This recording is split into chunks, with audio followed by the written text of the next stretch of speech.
bienvenidos y a este espacio de conversación pensado especialmente para quienes forman parte de nuestro club. Lo llamamos diálogos estratégicos porque buscamos eso, buscamos abrir temas que nos ayuden a conversar más, a crecer, a cuestionar algunos supuestos, a sumar miradas nuevas que todavía no están tan instaladas. Como ustedes saben, los socios y socias del club, si hay algunos que no lo son, los invitamos nuevamente a ser parte. Ya saben que contamos con un área dedicada a las buenas prácticas, con fichas técnicas que tenemos organizadas en 7 ejes temáticos que nos guían sobre cómo llevar adelante cada buena práctica tambera que vamos proponiendo. Y tenemos también otro espacio, este que van a encontrar también en la página del club, que se llama Contenidos Estratégicos, donde abordamos temas como el que estamos invitados a conversar hoy. Partimos de un material, en este caso, elaborado por un grupo de profesionales del INTA de distintos puntos del país sobre la planificación forestal de las áreas del tambo. Y a partir de ese insumo armamos este diálogo con 2 invitados. Uno de ellos es Francisco Cardoso, uno de los autores de este contenido. Él pertenece a la Estación Experimental Agropecuaria Oliveros, específicamente a la Agencia de Extensión Rural de Totora. Te damos la bienvenida y las gracias por sumarte, Kiko, como le decimos nosotros en el INTA, a este diálogo. Por otra Muchas parte, gracias. sí, Yonicelia Araujo, de la Facultad de Ciencias Agrarias de la Universidad Nacional del Litoral, una especialista también en estos temas y a quien le agradecemos mucho eh, que sea parte de este espacio. Con ellos vamos a compartir esta hora de trabajo. La primera media hora estará dedicada a sus exposiciones. Irán recuperando también allí las preguntas, las limitantes que ustedes le ven a este tema y que fueron expresando cuando se inscribieron. Y la segunda media hora abriremos el diálogo con la idea de generar esta conversación que pretendemos sobre esta dimensión clave de la producción tambera como es su entorno. Bienvenidos a todos entonces y arrancamos primero con Johnny Celia. Gracias. Buenas noches a todos. Muchísimas gracias al Club del Tambo por la invitación. Bueno, vamos, vamos a dar seguimiento a lo que tenemos planificado para el día. Espero que puedan visualizar la pantalla. Perfecto. Bueno, dentro de las buenas prácticas que podemos realizar dentro de los tambos, nosotros vamos a charlar un poco para ustedes sobre la planificación de las áreas de plantación forestal. Cuando nosotros tenemos adelante una vaca, nosotros tenemos 30% de genética y 70% de medio ambiente. Entonces, cuando nosotros queremos pensar en desarrollar el mayor potencial, el mayor rendimiento de nuestra ganadería, eh, nosotros tenemos que invertir en genética, obviamente, pero sobre todo en medio ambiente, que es el mayor porcentaje de la expresión del rendimiento de este animal y de ese rodeo. Y es por eso que cuando nosotros pensamos en medio ambiente, nosotros pensamos en bienestar animal, ¿o no? Y sobre todo en estrés calórico y también el estrés por frío.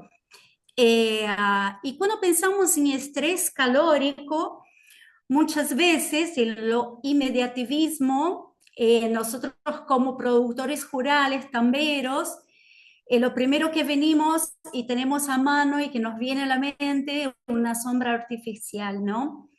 Eh, pero es lo mismo que una sombra natural. Estamos hablando de lo mismo cuando estamos hablando en buenas prácticas y de sustentabilidad dentro de un establecimiento tambero. No, no lo es, de hecho no lo es.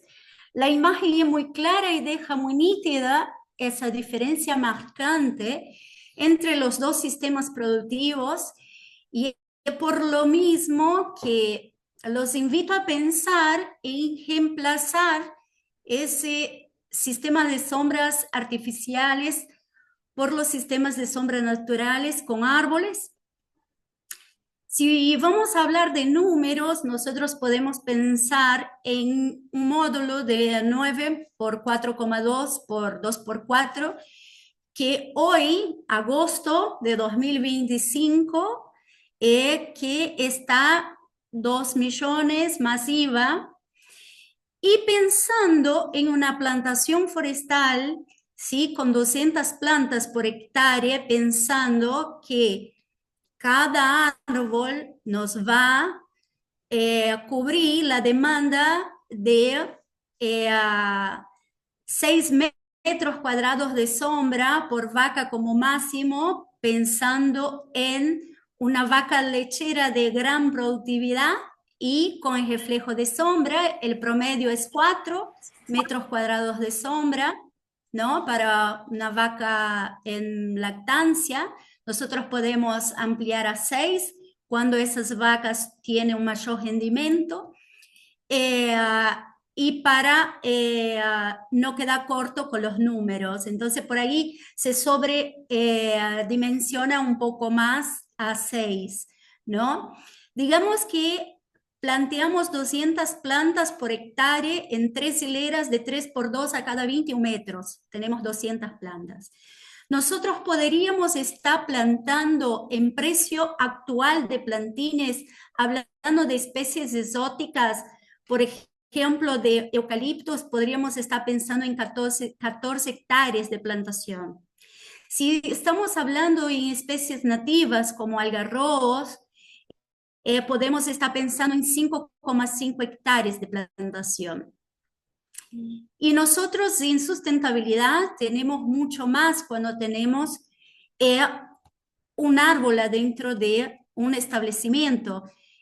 Todos nosotros desde niños venimos plantando árboles como símbolo, ¿no? De protección ambiental, responsabilidad social, ¿no? Hasta la reina de Inglaterra ha plantado su árbol en su cincuentenario para marcar la responsabilidad social y su cuidado del medio ambiente. Entonces, cuando hablamos de bienestar animal, tenemos que hablar del árbol. Cuando hablamos en protección de ambiente y sustentabilidad, tenemos que hablar del árbol integrado a nuestros sistemas productivos. Y también tenemos que hablar cuando pensamos en rentabilidad, en inversión, porque es una inversión en el ambiente. Eh, Nosotros no solo ganamos en productividad, en litros de leche, pero también ganamos en las apariciones estacionadas, en el número de óvulos viables que puede tener una vaca, ¿sí?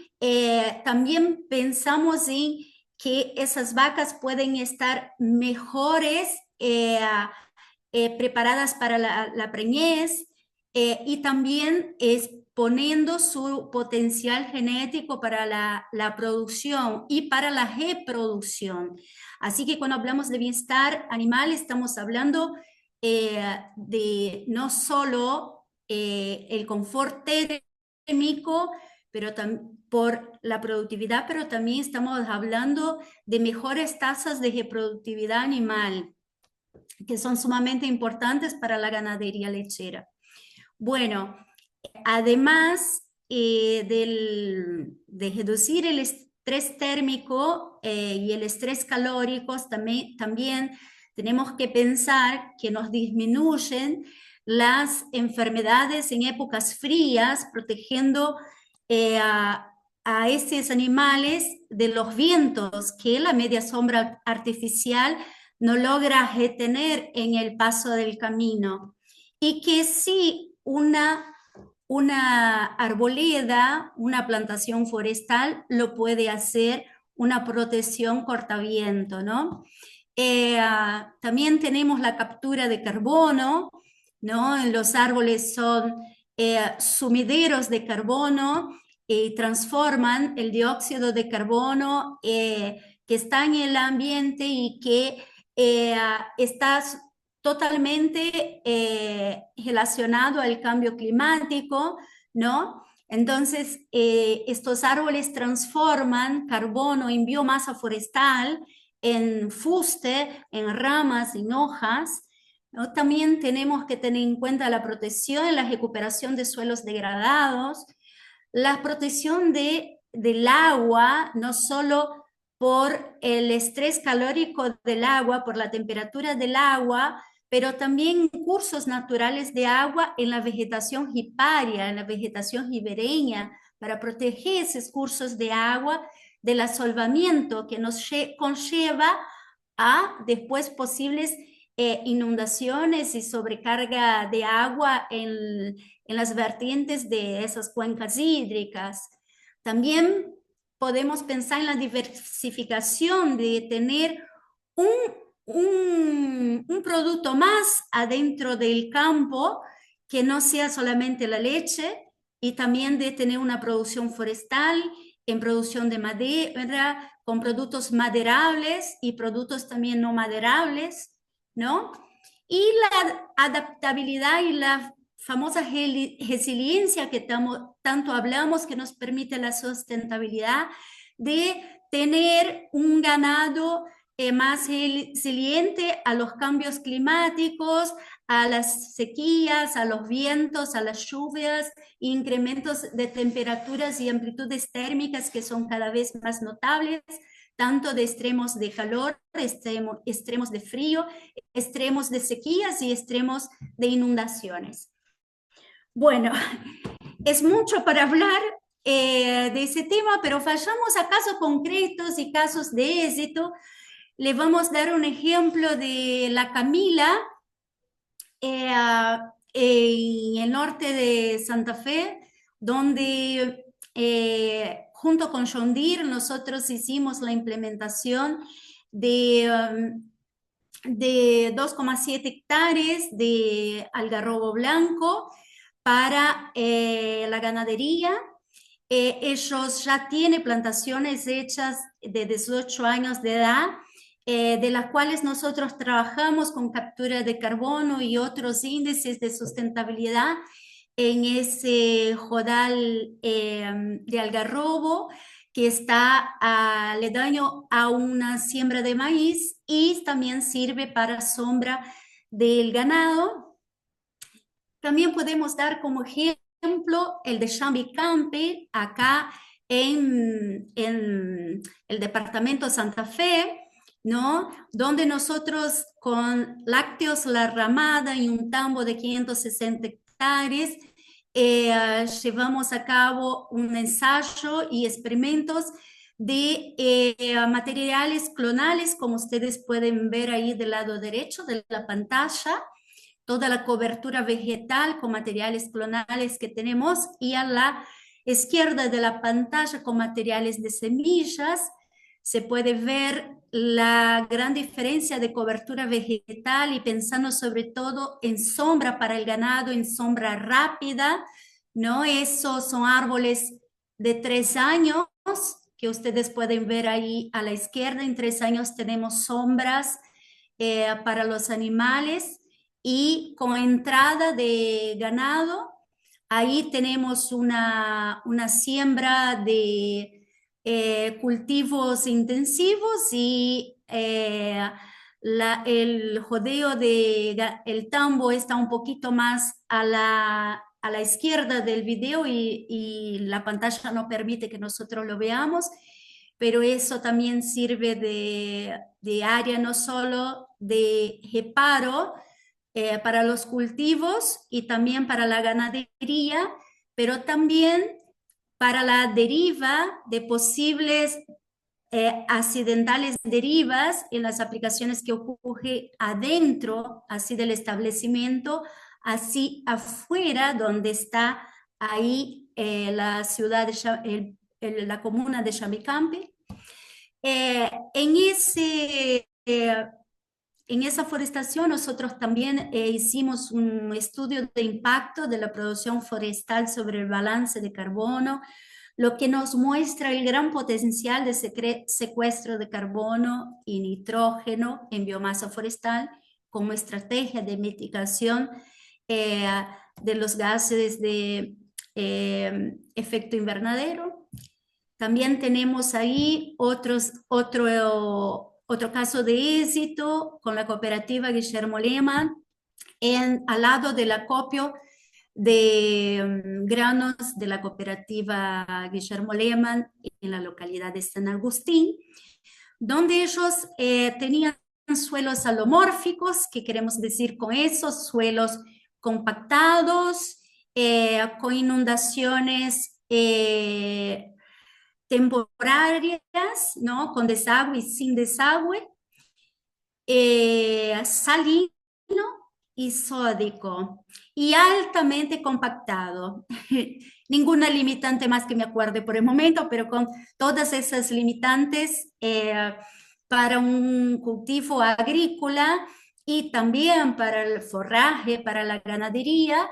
Ellos tenían un área improductiva, marginal y con todas esas limitantes de cultivo, en la cual nosotros hicimos un trabajo de subsolado y plantación de plantines forestales de 35 centímetros de varios materiales genéticos, de eucaliptos Duni y híbridos clonales de eucaliptos caumadulenses por grandes, en la cual nosotros, ustedes pueden ver ahí a la derecha, el diámetro, ¿no? Y la altura de esos árboles en apenas 5 años, como ustedes pueden ver ahí la segunda diapositiva, y los materiales y todo el Banco Nación, implementados. le digo. Ahí también ustedes pueden ver otro caso de la cooperativa Guillermo Lehmann en la producción ganadera y producción de forraje en Pilar, ahí cerca del acopio de la cooperativa. Acá otro caso de éxito implementado por la Gamita en Humberto Primo, Santa Fe, por Forestambo, donde ustedes pueden ahí ver un cultivo de alfalfa con un sistema silvopastoril de eucaliptos, de clones de eucaliptos, pero también de algarrobos, aromitos y entre otras especies que fueron planificados adentro del establecimiento La Gamita para la producción de vacas lactantes y también en los potreros donde están los terneros.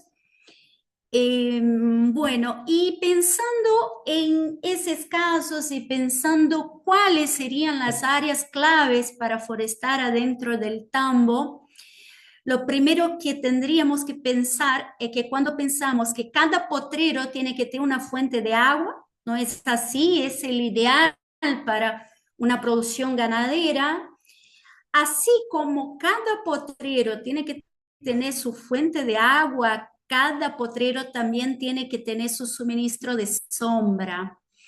Así que cuando pensamos en áreas a forestar adentro de un establecimiento ganadero, tendríamos que pensar en, eh, en áreas, ¿sí? Adentro de cada potrero, cerca de las fuentes de agua, donde pudieran tener sombra esos animales.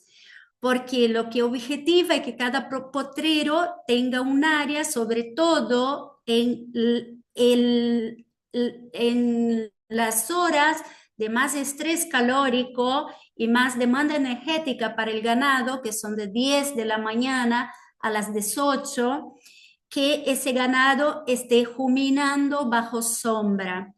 Y no solo que esté ruminando bajo sombra, pero también que su vegetación tenga algo de sombreamiento, porque la pastura que está totalmente a pleno sol, ¿sí? Que no tiene ningún sombreamiento, es una pastura menos palatable para el animal, y el animal va, además de que los árboles capturan carbono, los animales que comen la pastura bajo sol directo, por tener más fibras, ese ganado va a eliminar más metano.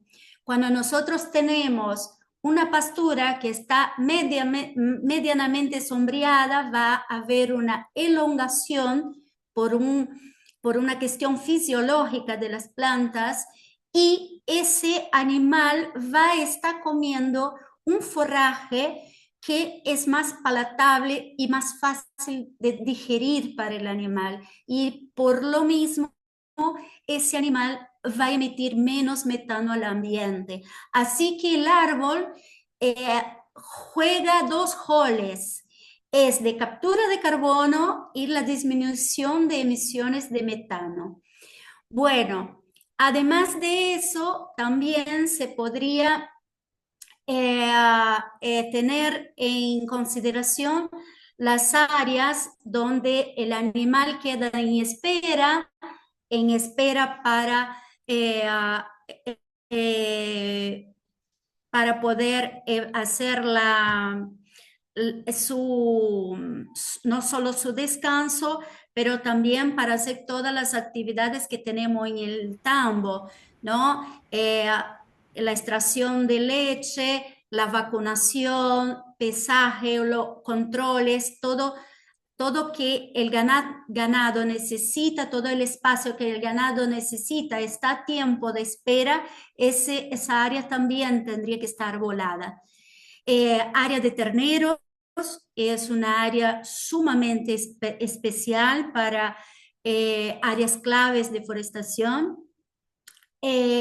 Área de vacas preparto es otra área sumamente importante para estar pensando en forestar. Todas las fuentes hídricas, cuando hablamos fuentes hídricas, estamos hablando de cualquier fuente de agua, los bebederos, teniendo en cuenta también la dinámica de la inclinación de esos para no quedar con agua y sombreado a la par, para no tener problemas de barro en el área de bebederos. Todas las fuentes hídricas todas las cuencas hídricas debían estar, en la verdad, están bajo ley protegidas y tienen que estar forestadas. Nosotros, infelizmente, en nuestra realidad pampeana de Córdoba, Santa Fe y Buenos Aires, tenemos la mayor parte de nuestras cuencas hídricas desforestadas.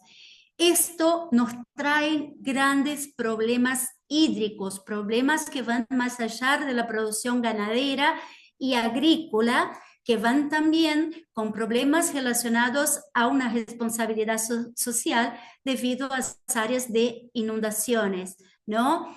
Sobre todo porque el área que no está protegida está disminuyendo la lámina de agua porque el suelo, por su erosión, hídrica y eólica, va sobre llenando esa cuenca, ese arroyo, ese río, ¿sí? Y con los índices pluviométricos, eso se descarga y no es suficiente la lámina de agua que hay por el exceso de suelo que hay, ¿no? Adentro de esos cursos de agua, y por eso nosotros tenemos el aumento del índice de inundaciones y eso cada vez es mayor y más agravado, porque a cada año que pasa nosotros tenemos más suelo adentro de los cursos de agua. Por eso los campos que en sus cursos de agua no tiene la vegetación riparia protegida, tendría que tenerlo. Por eso también una área clave de forestación, pero de una forestación más bien de protección, ¿sí? Que una una plantación altamente productiva. Así que podría ser productiva en el sentido de productos no maderables, por ejemplo, ¿no? Bueno, otra área es la zona de descanso para el personal y también las áreas marginales o las áreas degradadas o que no son propias para los cultivos convencionales, como nosotros vimos en el caso de la Guillermo Lema en San Agustín. Bueno, otra cuestión clave para tener en cuenta es cuál es el diseño de ese sistema silvopastoril que nosotros vamos a estar empleando para poder tener una forestación adentro de nuestro sistema lechero. Una de las más utilizadas actualmente son las franjas de plantación, como ustedes pueden ver ahí a la derecha de la pantalla, ¿sí? Con 3 hileras, a 3x2, a 21 metros entre hileras. Eso nos daría aproximadamente 200 árboles por hectárea, como habíamos hablado anteriormente. Además, tenemos el pastoreo en las plantaciones forestales, ¿no? O la integración del árbol adentro del área de pastoreo. También hay las islas, ¿no?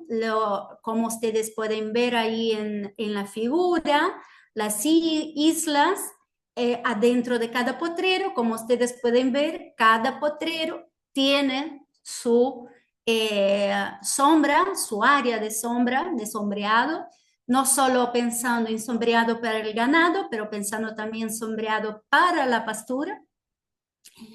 Y ahí, como ustedes pueden ver en el último caso, el área de monte de abrigo, como usualmente llamamos en Argentina, cuando nosotros tenemos un bordo o un área limitada de forestación adentro del establecimiento.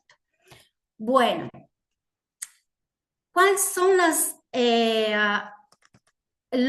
las actividades silvícolas que tenemos que tener, cuál manejo que tenemos que tener y qué atención tenemos que tener para que esa forestación en las áreas forestales sean de éxito? Primero, control de hormiga, antes, durante y después de la plantación. Y ten en cuenta cuál la incidencia de hormigas en esa área para poder ver si esa área es viable para la plantación forestal o no. Arriba de 50 hormigueros por hectárea, nosotros ya directamente descartamos el área para plantación. Cuando tenemos de 30 a 50, el control es difícil, pero puede hacérselo. Es más costoso y requiere más mano de obra, pero igual se puede hacer. Hasta 30 es lo ideal para estar haciendo plantaciones forestales adentro de un establecimiento, de una área a forestarse. El manejo más eficiente para las hormigas es el granulado de buena marca en nuestras áreas húmedas, pampeanas, con mucha humedad, Córdoba, Santa Fe, Buenos Aires.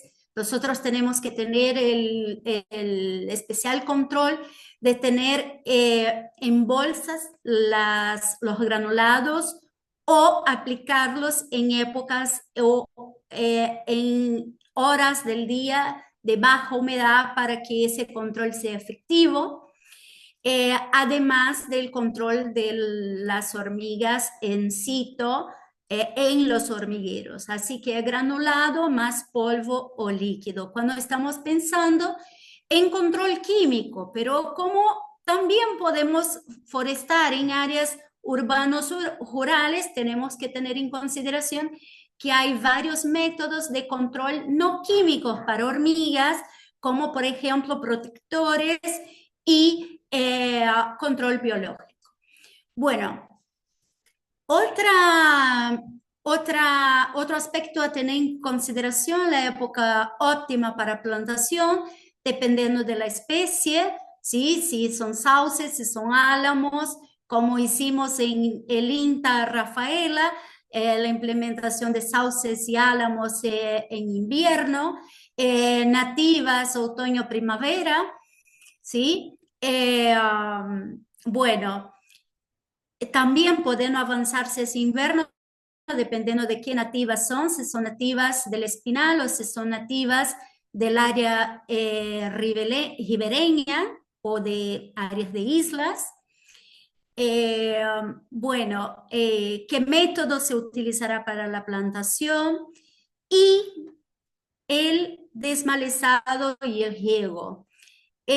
Ahí les muestro un ejemplo de las hormigas, ¿no? Fertilización para tener en cuenta en función de las necesidades y requerimientos del suelo, sobre todo una fertilización fosfatada, ¿sí?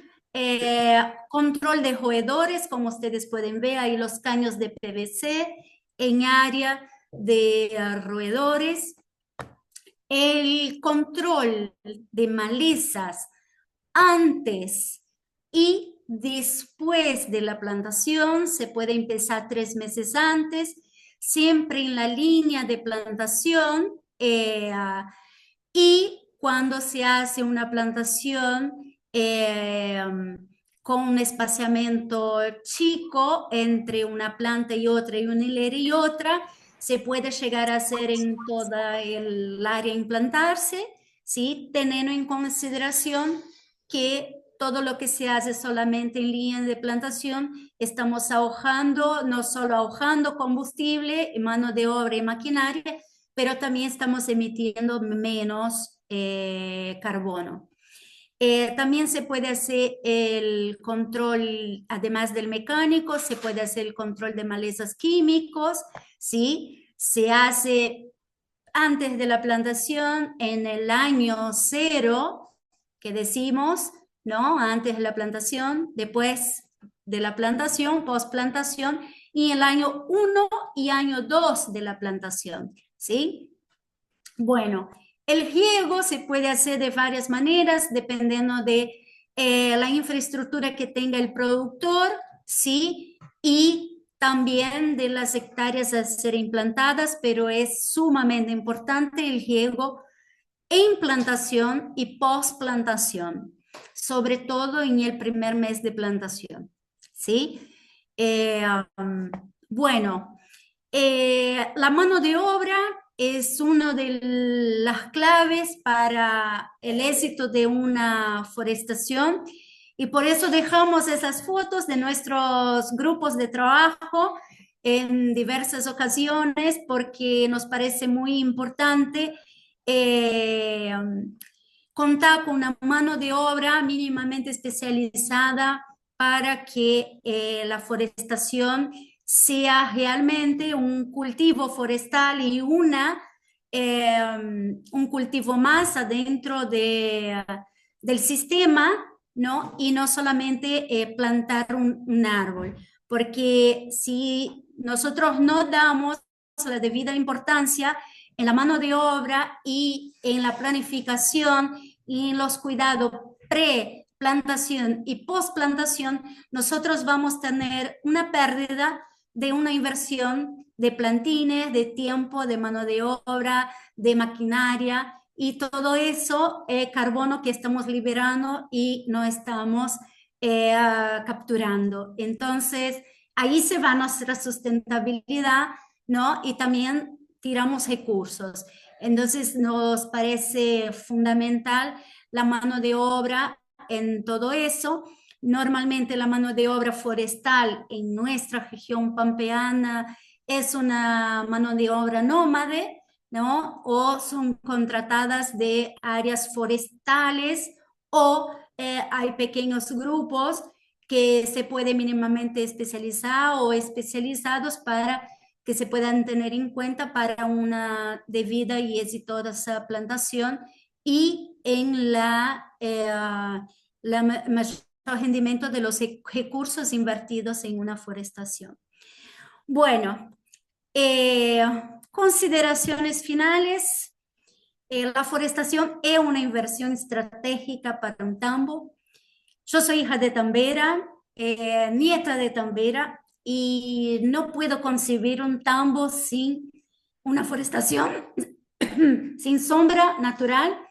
Es algo que realmente fue muy desafiante para mí, viniendo de mis orígenes y con mi formación agronómica, ver la realidad que vivimos en nuestra región pampeana argentina de la producción láctea sin la forestación. Y bueno, estamos trabajando para ese cambio de paradigma, ese cambio de sistema, para un sistema más sustentable y más productivo, con mejor bienestar animal y con mayor resiliencia climática, siendo así un sistema más eficiente y sustentable. Bueno, eso es lo que tenía para presentar para ustedes junto con el Club del Tambo. Mariana, Miguel, muchas gracias por la invitación. Muchas gracias a todos que nos están escuchando y posterior a presentación de mi colega y amigo Francisco Cardoso, estaremos abiertos a las preguntas. Gracias, Johnny. Seguimos con Francisco. Bueno, un saludo para todos. Un segundo voy a tratar de compartir pantalla. Un segundo.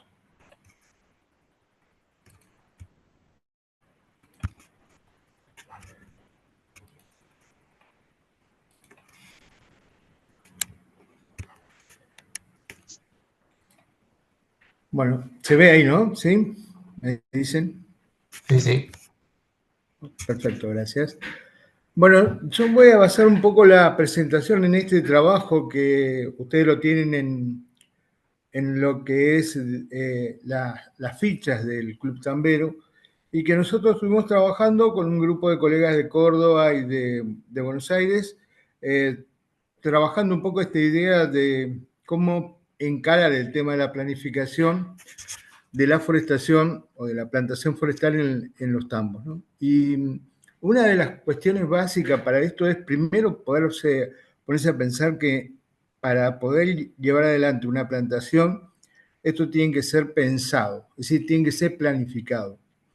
Poner árboles, por decir que pongo árboles, si no lo planifico con una mirada estratégica a mediano y largo plazo, va a ser muy difícil que esa plantación se pueda dar. Tenemos muchos casos de experiencias, de varias experiencias de fracaso en las plantaciones, porque a veces pensamos que solo colocar la planta y ya está, y en realidad nos encontramos con muchos problemas del manejo de esa plantación para que sobrevivan las plantas. Entonces, por un lado, tenemos que tener en cuenta muy bien cuál es el lugar donde vamos a colocar, que no interfiera con lo que vamos a hacer con otras actividades que son críticas, que no sea un lugar donde justo pasan los animales, que no sea un lugar donde se dificulte el tránsito, que paso con las máquinas. Entonces, todo ese tipo de cuestiones hay que tenerlo en cuenta. Por otro lado, el bienestar que pueden llegar a generarse a partir de la presencia de la sombra, y ahí yo quiero marcar una cuestión que decía Johnny, que es que la sombra no solo le da la posibilidad de disminuir la temperatura con una diferencia de por lo menos 5 grados de un lado con sol y sin sol, depende de las épocas del año, sino que los animales, si comparamos la sombra de alguna manera esta artificial, que más allá de los costos, te demuestra claramente que si los animales los pones a elegir una u otra, van a la sombra de los árboles. Y eso tiene que ver también con otro efecto que es importante, que es el tema de la humedad, que se genera ahí, la humedad relativa bajo los árboles.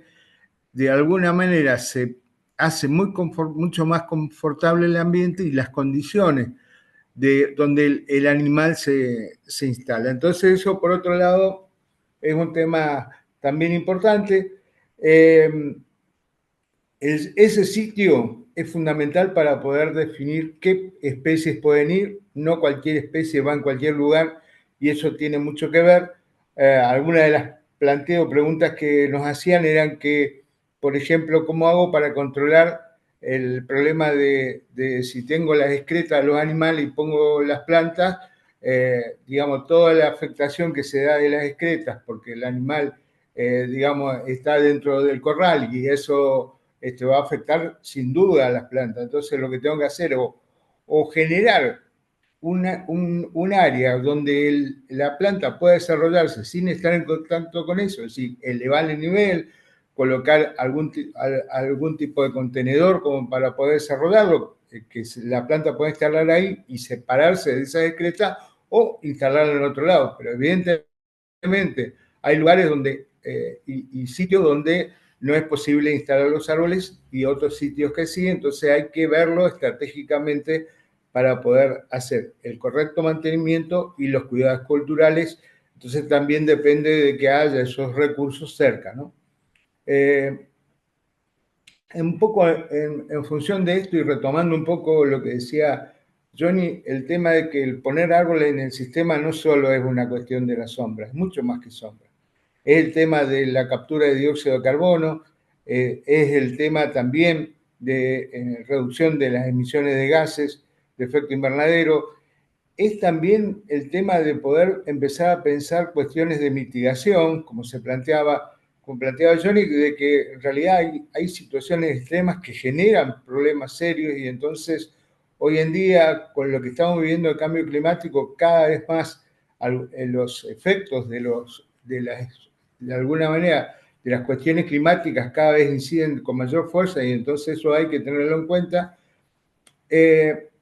Dentro del tambo, colocar animales no solo es para el confort y la productividad, sino también el tema de poder encontrar otras alternativas productivas que puedan llegar a de alguna manera hacer que el sistema productivo sea más, por un lado, diverso, pero por otro lado y fundamentalmente más sostenible.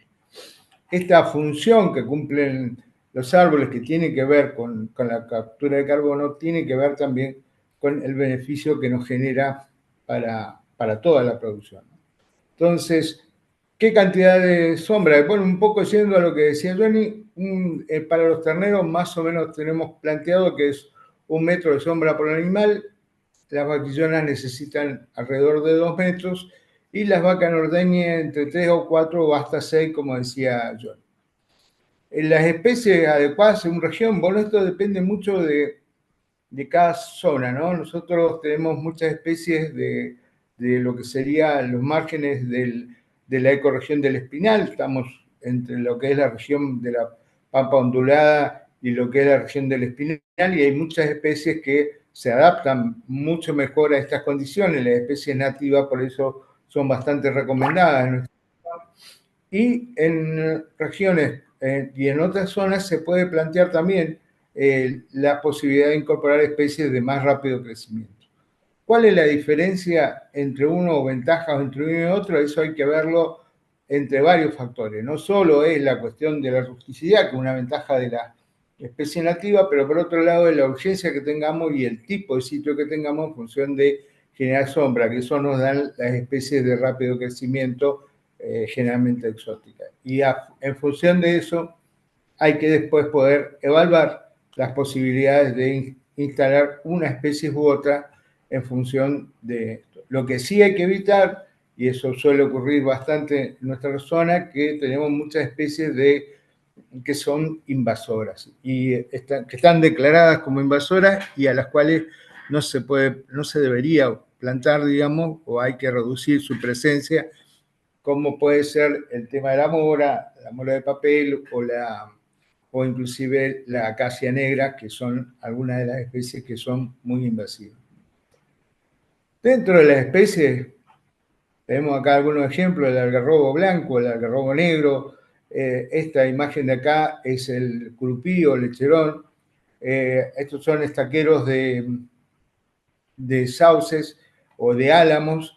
Este es un estaquero magiolo, este es el estaquero en la provincia, acá en el provincial, el del Recreo, donde tenemos un trabajo conjunto, son materiales de INTA que estamos multiplicando, digamos, son materiales de muy rápido crecimiento y buena calidad y hemos hecho ensayo de adaptación de estos materiales.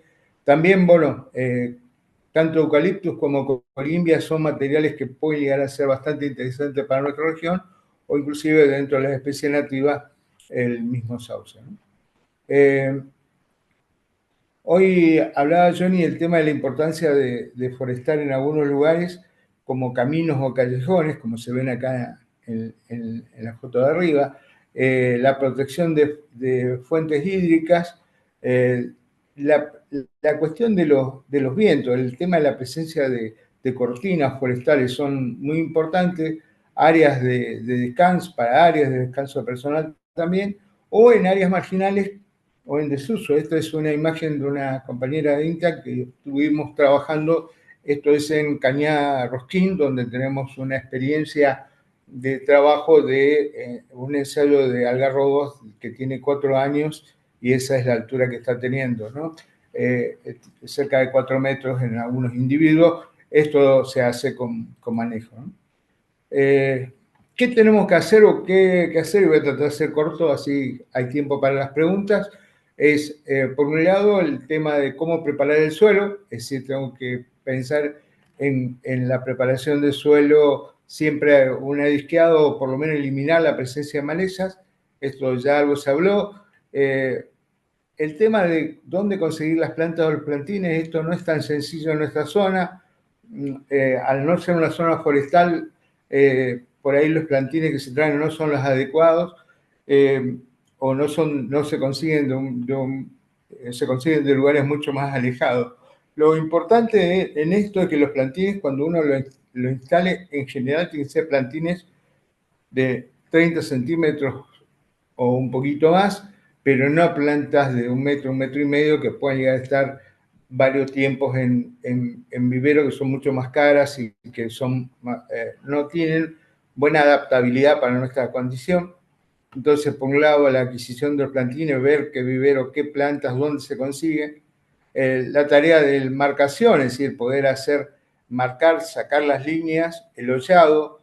Esto es en estos suelos de salinozoicos, donde se ve la fluorescencia salina. Ahí estuvimos haciendo plantaciones. Colocamos caños protectores que sirven para la protección al inicio de las plantas. Bueno, la práctica de riego de asiento siempre es clave, después depende un poco de las especies y las condiciones, pero riego posterior generalmente hay que hacer. Y después, bueno, toda la tarea de plantación que a veces o se hace manual o se hace, como en este caso, a través de sistemas mecanizados. Que esto es una plantación de algarrobos que se hace en forma mecanizada. Una vez que instalamos las plantas y lo colocamos, lo importante es poder hacer la sobrevivencia de esas plantas. Es decir, tenemos que hacer control de maleza alrededor de cada planta, principalmente, y después pasar, como decía Johnny, depende del distanciamiento que se marque, esta cuestión del manejo. El control de roedores y el control de hormigas es clave. Este tema un poco lo decía Johnny con respecto al tema de las hormigas. Una cuestión muy importante es poder medir cada hormiguero, saber qué tamaño tiene y son más o menos 10 gramos de cebo tóxico por cada metro cuadrado que se tenga. Entonces, de esa manera uno puede calcular la cantidad de cebo que necesita, todas estas cuestiones de que no se humedezca, de que se cuide el material, porque, bueno, se siguen dando muchos fracasos en esto. La ventaja del cebo tóxico es que, digamos, tienen menos posibilidad de contacto. Otros materiales que antes se utilizaban están prohibidos por sus altas posibilidades de alguna difusión y de contaminación. Entonces, lo que más funciona hoy son estos sistemas más con cebos. Hay alguna forma de fumigarlos también con algunos productos. El control de roedores es otro tema, eso puede ser a través de formas de control, digamos, físico, con caños, con protectores que se pueden llegar a colocar. Depende mucho de la especie y de la situación en la cual se esté para poder hacer ese tipo de controles. El tema de la escamunda es una técnica que es como la poda, pero cuando la planta todavía no ha alcanzado a formar la condición leñosa, entonces es mucho más sencillo el manejo. Entonces, sí implica un poco más de tiempo estar encima de la planta, pero te de alguna manera te facilita que la planta pueda llegar a desarrollarse y generar, digamos, sin generarse esas mutilaciones que suelen ocurrir y que no permiten que la planta pueda llegar a cerrar donde se hace la práctica de poda, y es una cuestión muy importante a la hora del manejo, ¿no? Entonces, la poda de formación, conducir un eje principal, y después, en función de eso y el tipo de especie que sea, ir haciendo el manejo para su desarrollo. En todo este trabajo que hemos hecho con mis colegas, lo que de Córdoba y de Buenos Aires, lo que veíamos como una cuestión en común y la recomendación que queríamos dar es que, por un lado, tienen que asesorarse, es decir, tienen que consultar con profesionales, tratar de tener asesoramiento para poder hacer la plantación, y que la plantación tiene que ser planificada, tiene que ser pensada, tiene que ser de alguna manera acordada como una estrategia dentro del plan para que no sea un gasto y sea una inversión. Así que bueno, básicamente es eso. Muchas gracias y bueno, esperamos las preguntas. Gracias, Kiko. Bueno, los que quieran levantar la mano, por supuesto, y ahí en el chat tenemos algunas intervenciones que ustedes pueden leer. Andrés, que dice que, bueno, que es importante que los productores vean el impresionante crecimiento de estas especies clonadas y aprendan técnicas de plantación, que lo hicimos mal hasta ahora. Y después, como pregunta, si pueden aclarar cuál es el nivel de secuestro de las especies algarrobo blanco versus eucaliptos. Bueno, puedo. ¿Sí? ¿Claro? Es así, la capacidad de captura de carbono se mide de dos maneras. Una es la captura de carbono en suelo. ¿Sí? La captura de carbono en suelo, cuanto más antiguo es ese rodal y cuanto más conservado esté ese suelo, más carbono se va a capturar en suelo. ¿Sí? O sea, quiero decir, un bosque nativo va a capturar más carbono en suelo que un bosque cultivado y que un forraje, por ejemplo, un cultivo anual.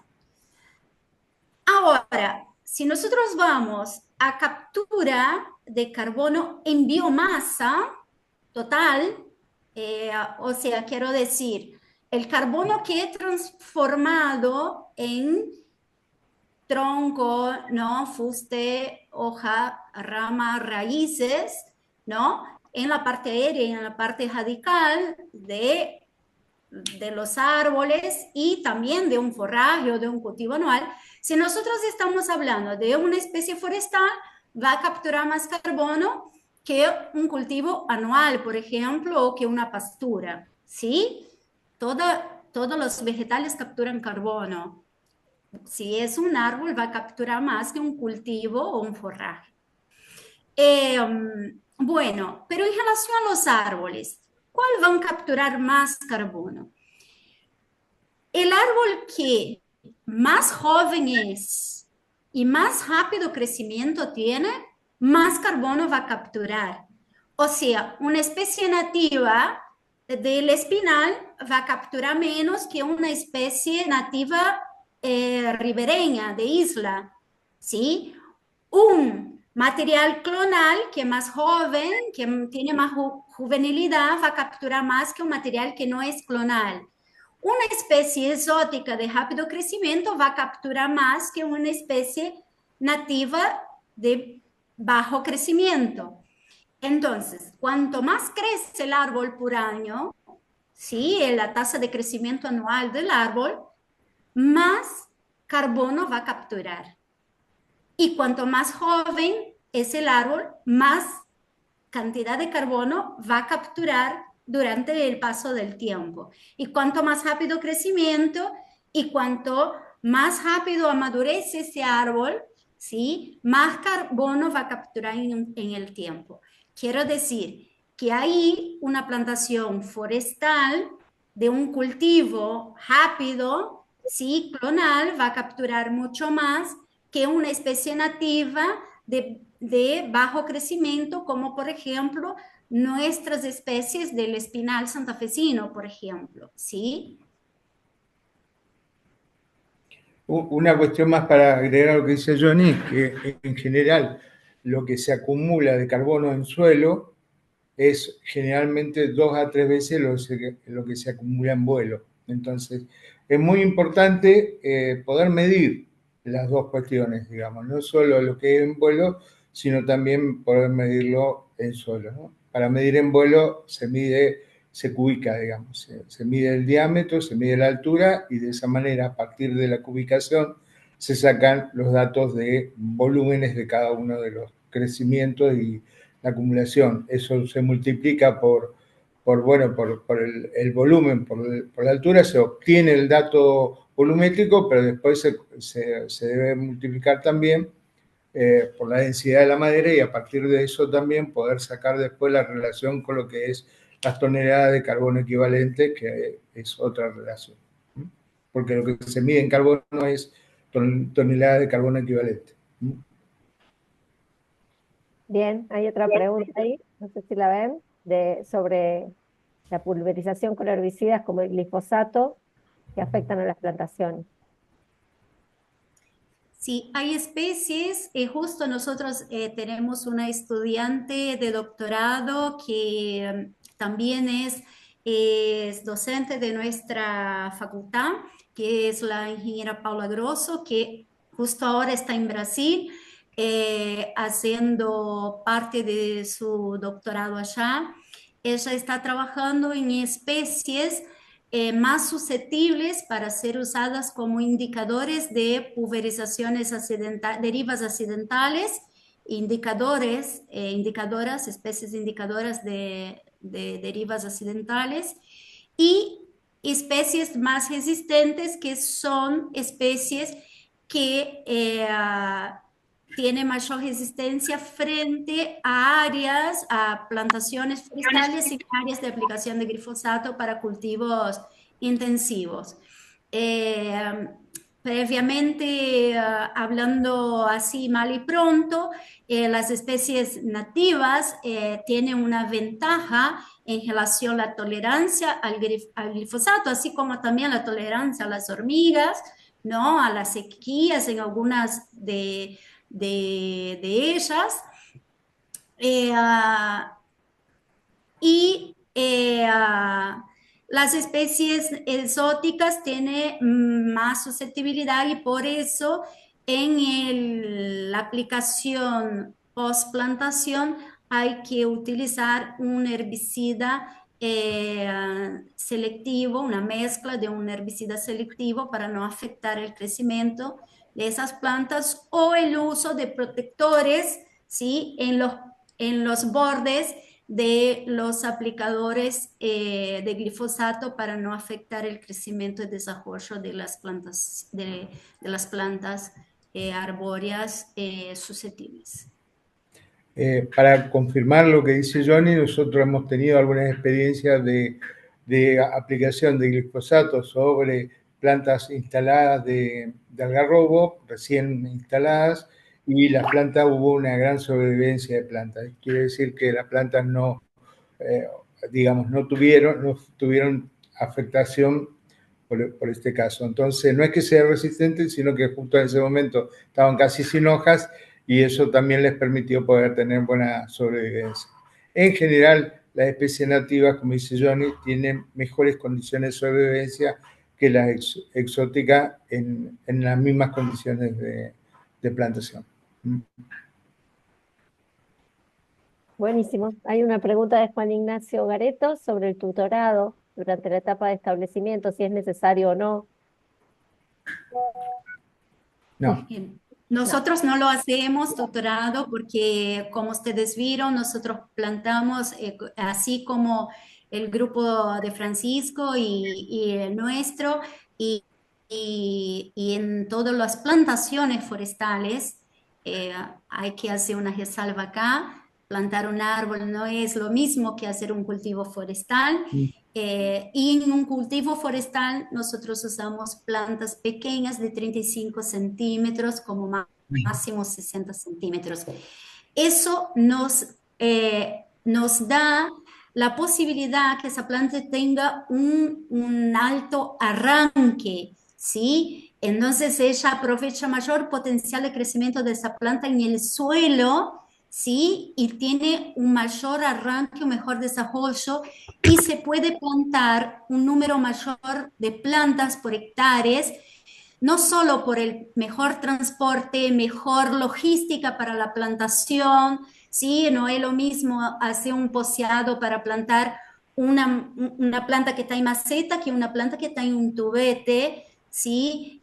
Transportar eso, trasladar eso adentro del campo. Entonces, por cuestiones logísticas y operacionales de trabajo a campo, el plantín que tiene que ser plantado es ese, y además el costo es muchísimo mejor que el costo de un plantín convencional. Hoy un plantín de una especie exótica está 730 pesos y de una especie nativa forestal está 2.000 pesos.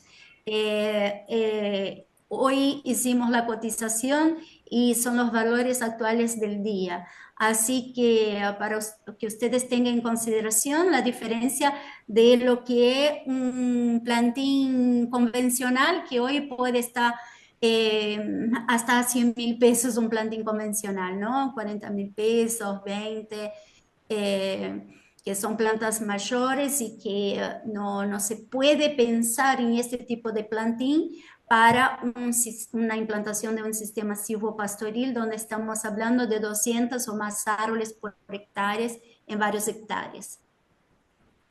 La juvenibilidad del material es muy importante, que el material que se va a plantar sea joven. Cuando a veces traemos de viveros plantas más grandes, que vienen 2 o 3 o más años, en general tenemos un serio problema, que es que se hace el mismo efecto que cuando hacemos las prácticas estas de poder desarrollar la planta y hacerla más chiquitita, ¿no? La enanización que se genera.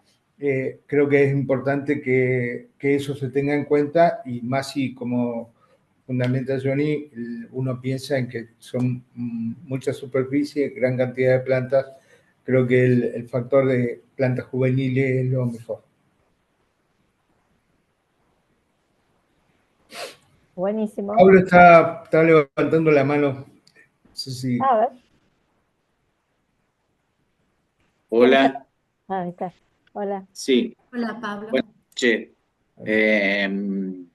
Mi nombre es Pablo, soy de Colonia Viñón, del noreste de la provincia de Córdoba. Trabajo en una cooperativa tambera. Y bueno, me invitaron acá a esta charla la gente del INTA, de AR de Brinkmann. Así que bueno, le agradezco haberme recibido en esta charla que me encanta. Tengo varias preguntas, pero voy con dos. Justo Francisco estaba colocando las especies nativas. A mí me interesan mucho las nativas. Las especies nativas, y me llamaron por teléfono y me quedé con eso. Para ustedes, tanto para Francisco o para Johnny, tengo dos terrenos. Uno es exclusivamente para tambo. ¿Cuáles serían las especies nativas más adecuadas que soportan el traqueteo de la hacienda, de las vacas, del orín, del estiércol? Y después, como estoy cerca acá del Parque Nacional Ancenusa, tenemos terrenos salinos que por ahí a veces queremos forestar.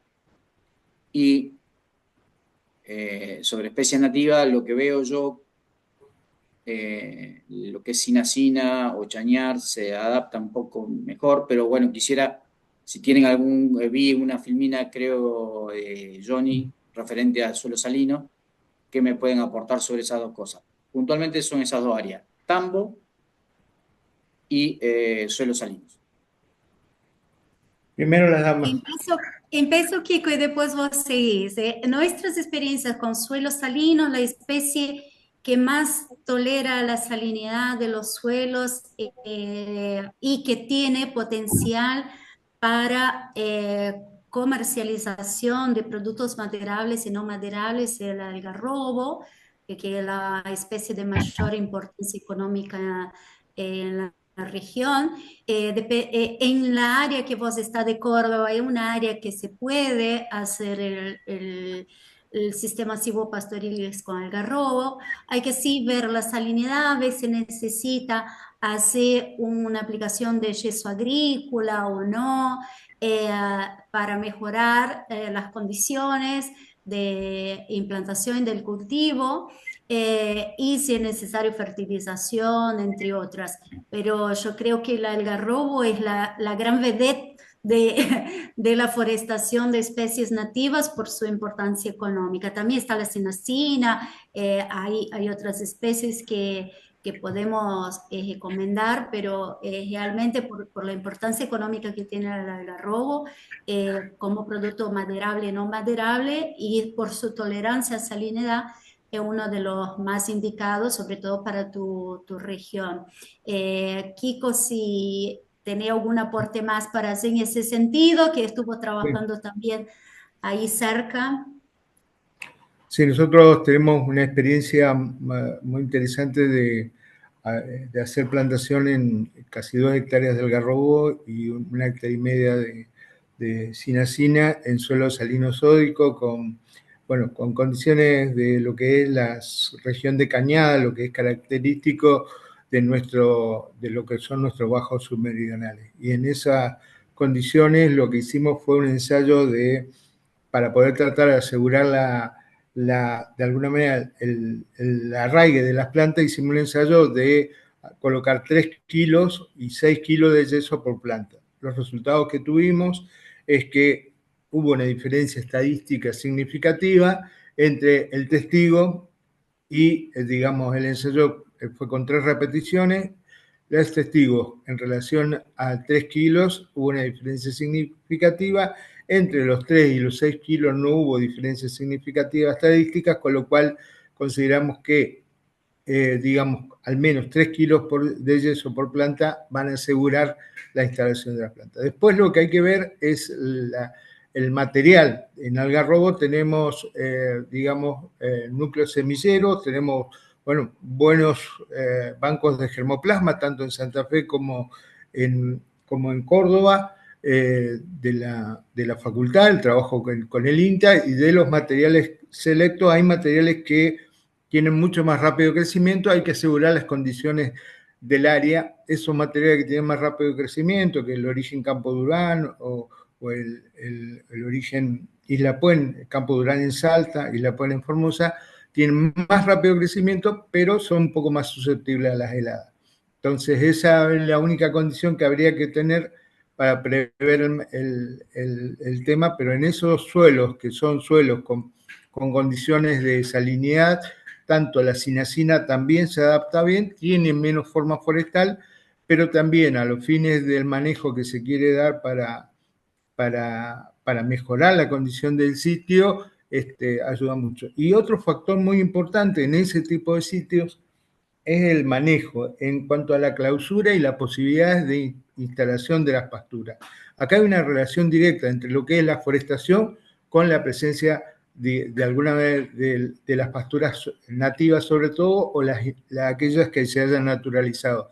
Y eso es un factor muy importante. Nosotros lo que hacíamos era al menos pasar 1 vez o 2 veces por año, cortar el pasto, y eso nos permitió un mejor rebrote de la grama, una mejor instalación y cobertura de suelo, y sobre todo con la clausura de los primeros 3 años. Después sí pudimos colocar animales de pastoreo, pero los primeros 3 años lo que hicimos fue clausura total para poder, de alguna manera, en el distanciamiento que hicimos, que fue de 10 metros entre líneas, nos permitía hacer el corte y el enrollado para que eso se pueda hacer algún tipo de aprovechamiento mientras se está desarrollando la plantación.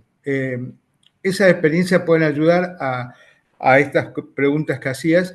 Y por otro lado, en las condiciones donde pasan los animales o donde hay orinas y eso, lo que hay que hacer es elevar el nivel, es decir, que no estén en contacto directo. Y por otro lado, evitar que el animal ramonee, es decir, que se acerque hasta donde están las plantas. Entonces, alambrado eléctrico o algún sistema para evitar que el animal en las primeras etapas, sobre todo hasta que la planta se arraigue, pueda llegar a tener contacto directo con el animal, ya sea que pueda ramonearlo o a veces lo que hace es cuando ve un tronquito el animal se rasca, ¿no? Eso es típico. Entonces también evitar ese tipo de que no esté vinculado directamente a eso, que haya algún alambrado, alguna forma en el medio y elevar el nivel de las plantas para que la bosta y las orinas no le lleguen directamente a la planta porque le estamos echando ahí amoníaco a la base de las raíces y eso la va a terminar afectando. Entonces hay que elevarla para que las raíces no estén en contacto directo y eso se pueda llegar a las plantas a desarrollar. ¿Sí? Bien, gracias. Bueno, ahí Doris desde Santiago del Estero pregunta si tuvieron problemas con liebres, cómo hacen para cuidar la plantación si es que tuvieron esta experiencia. Sí, digamos, hemos tenido experiencias con liebres. Lo que se hace es colocar unos tubos al principio para que la planta no las pueda, las liebres no la comen. Hemos tenido experiencia también en Salicácea no solo con liebres, sino también con los cuises, que también terminaban rasgando la corteza porque afilaban sus uñas. Entonces hemos tenido varias experiencias. Lo ideal es hacer protección, es decir, por un lado, ver cuál es la situación inicial antes de colocar las especies, después poder hacer esta forma de control con caños, con tubos, se le ponen polleras, se llama también, una forma de cobertura, cosa que la planta no puede llegar a dar. Nuestra experiencia en algunos casos fue que apareció la liebre, lo cortaban a la parte superior, pero bueno, la planta después recupera. Si este ataque no es tan intenso, no hay problema, pues las plantas se recuperan, pero hay que hacer control de eso, ¿no? Hay que tener ciertos cuidados con eso. Y si no, unos buenos perros para el control en el campo. Unos galgos es una alternativa mucho más, de alguna manera, aplicable. Bien, también preguntan por la calidad de agua para las liebres.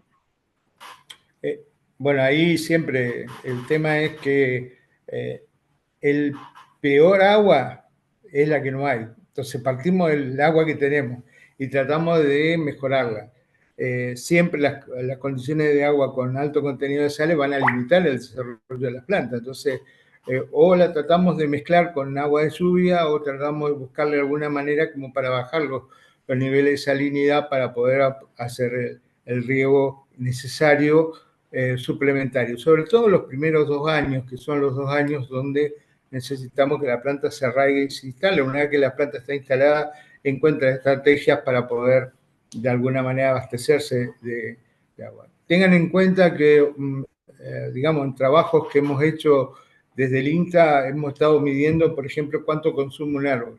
Una plantación de Eucalyptus duni de 9 a 12 años de edad, medido en relación a cuánta agua consume aproximadamente de alguna manera, es decir, lo que podemos llegar a sacar es 3 milímetros por día de agua. Entonces tiene en los 360 días del año un consumo más o menos en nuestra zona y en nuestra región de aproximadamente unos 1.200 milímetros al año. Entonces esta es una cuestión importante a tener en cuenta cuanto las especies son de mayor velocidad de crecimiento y sobre todo las exóticas que necesitan mucho más agua, en esas condiciones hay que tener cuidado porque bueno, son especies a las cuales hay que abastecerlas con agua suficiente, sobre todo al inicio de su etapa de desarrollo.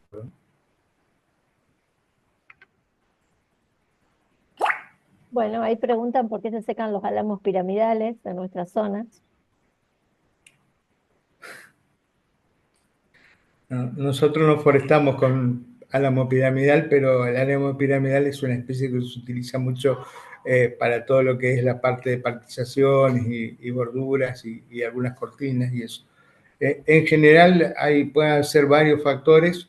Digamos, la salinidad es uno de los problemas.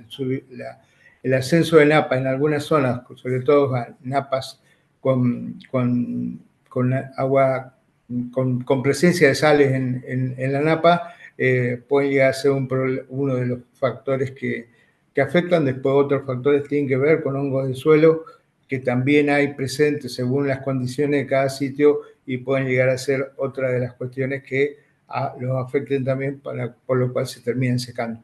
En esto hay que, digamos, ser muy cuidadosos. Es muy importante el seguimiento de las plantas en la medida que se instalen. Plantar es lo más fácil. Lo difícil es lograr que la planta se desarrolle y crezca. Y por eso es muy importante el mantenimiento y el cuidado de las plantas durante su desarrollo. Bien, acá Miguel pregunta si hay alguna experiencia en el uso de efluentes tratados, que es un material tan común y disponible en los tambos. Sí, hay varias experiencias, nosotros tenemos algunas.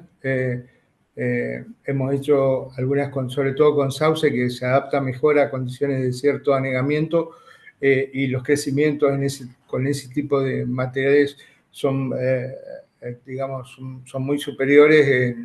Hemos hecho experiencias en altas densidades y la verdad que los resultados han sido muy buenos. Tenemos materiales de sauce de muy buena calidad en cuanto a velocidad de crecimiento, en materiales mejorados de INTA Delta, que pueden llegar a ser aplicables para esas condiciones de sitio. Hay varias experiencias como un método para remediación, ¿no? Es decir, para bajar los niveles que quedan en esas aguas que de alguna manera quedan con alto contenido de nutrientes. Bajar los contenidos de nutrientes es importante, porque después terminan contaminando los ambientes naturales, y para eso la presencia de árboles dentro del sistema puede ayudar como un sistema de manejo, puede ayudar a bajar los niveles de contaminación, pero sobre todo a generar un ámbito donde las plantas puedan desarrollarse, crecer y se pueda hacer un aprovechamiento de esos materiales. Esos materiales son lo que probamos, ¿no, Kiko? Ahí con Miguel, ahí en el Tambor Road en Rafaela, esos materiales de sauce y álamos, y también con algunos materiales genéticos de algarrobo blanco. Sí.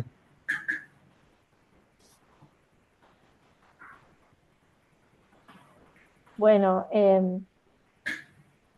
no veo otras cosas, sí algunos aportes en el chat de experiencias también de quienes nos están acompañando.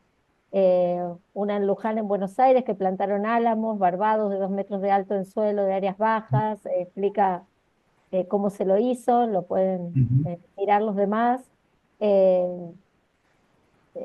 cuáles fueron los problemas y demás. Compartí esa experiencia, que en algunos casos el pH fue de 6 a 8 por efecto de las deyecciones. Gracias por compartirlo acá en el chat. También Doris comparte una revista, Quipu Forestal, con artículos que hablan de los efectos de nativas, y lo deja en el chat al link. Bueno, en el Club Tambero, nuestro grupo de WhatsApp de socios del Club Tambero, están agradeciendo la calidad de la charla, lo interesante de la charla. La verdad que creo que todos lo estamos sintiendo así. Se atrasó un poco más, pero bueno, han permanecido en la sala todos los que vinieron. Estamos muy contentos de que nos hayan acompañado en esta charla, que les resulta interesante. Algunos ya están pidiendo la grabación porque no pudieron participar. Bueno, se nos hizo un poquito más tarde, pero creo que sumamente productiva. Gracias, Johnny, gracias, Kiko. Si alguien más quiere levantar la mano, tiene alguna cosa más para decir, y si no, vamos cerrando este diálogo estratégico que, bueno, Hay una pregunta, Mariana, fíjate que hay una mano levantada. Ah, no la veo yo, perdón. Sí, Adrián. Adrián. Hola, buenas noches, ¿cómo les va? Bueno, buenas noches, felicitar por la iniciativa, también felicitar a los disertantes de esta tarde, Johnny, Kiko, como siempre, atentos a las forestaciones y a la importancia. Yo simplemente felicitarlos por un lado y por otro lado me interesaría saber si en este grupo hay conectado algún productores de diversa índole, lecheros, ganaderos, que alguno pueda decir en breves palabras para no sacar tanto tiempo, ¿qué le resuena de todo esto? Es decir, ¿qué le resuena esto de la técnica, habló Johnny, de las triple hileras? Es decir, que nos den a nosotros como técnicos, a ustedes como grupo, una devolución. A ver, esto me interesa, no me interesa, me gustaría hacerlo, pero no me animo porque planté y se me secó. A ver, si nosotros también podemos disipar estos miedos, estos mitos de que el árbol molesta o de que no crece o de que es lento. Bueno, quizá como técnicos, no digo en esta presentación, pero a futuro podamos dar respuesta a estas inquietudes.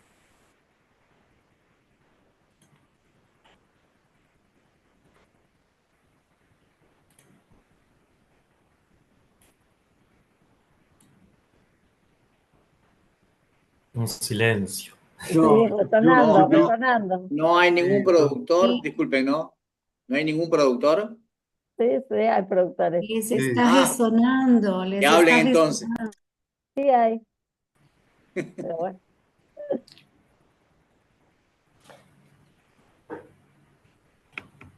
de cualquier manera, vamos a seguir con esta temática, que es sumamente importante, digamos, por todos los argumentos que ustedes dieron y seguramente brindando más información va a ser la forma como para disipar todo esto que se menciona, ¿no es cierto?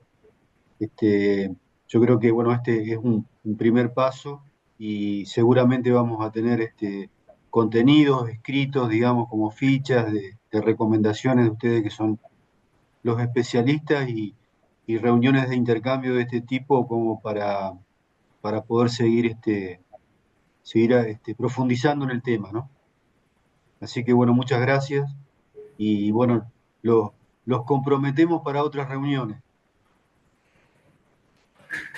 Yo quería, bueno, por un lado agradecer la posibilidad de participar, por otro lado quería también manifestar dos cuestiones. Una que me parece muy importante que se empiece a ver también la posibilidad de pensar la forestación no solo como una cuestión de decir doy el beneficio ambiental, pero es solo ambiental, sino como la posibilidad de un negocio. Y el negocio no solo pasa por una cuestión de qué producto puedo obtener, sino el negocio pasa también por la cuestión de la captura de carbono que se genera. Digo, hoy en día, bono de carbono es una alternativa que se incorpora en el sistema de mercado y que puede ser muy aplicable para sistemas como lo que estamos hablando nosotros, donde además de los beneficios ambientales, la cuestión del bono como un negocio es una alternativa que empieza a ser más factible en la medida que se vayan dando condiciones de cierta transparencia en el mercado, ¿no? Este es un mercado que está emergiendo, un mercado que en el mundo se está trabajando mucho, digamos, países como Colombia, como Costa Rica lo vienen trabajando hace bastante más tiempo, y en otros lugares también se está desarrollando. Creo que nosotros ahí tenemos una oportunidad importante por la superficie que manejamos, por las especies que podemos llegar a colocar. En ese sentido, las especies nativas son una buena alternativa porque de alguna manera en la cotización del mercado son mejores que digamos, el token de carbono que se genera tiene mayor valor en las especies nativas que en las exóticas, y eso también es una oportunidad que tenemos que ir viendo, y sobre todo pensar un poco que en esto de la actividad productiva del tambo, tenemos que los tambos ya no son solo tambos, son mixtos en general, hay agricultura puesta ahí y ahora aparece, creo que también la actividad forestal como una actividad que puede ayudar a completar más el círculo, hacerlo más sustentable y a darle mayores posibilidades de viabilidad a los sistemas productivos que tenemos. Así que eso, gracias. Bueno, muchísimas gracias a todos. Tengan una buena noche y planteemos esas ideas. Muchas gracias. Muchas gracias. Muchas gracias a todos. Sí, para los que preguntan ahí si va a estar grabado, sí, lo vamos a Gracias. estar compartiendo en breve. También preguntan sobre la ficha, la planificación de las áreas forestales del Tambo. Es un contenido estratégico del club y lo encuentran colgado ahí en nuestra página. Y bueno, seguimos conversando. Gracias. Buenas noches a todos. Buenas noches. Gracias, buenas noches.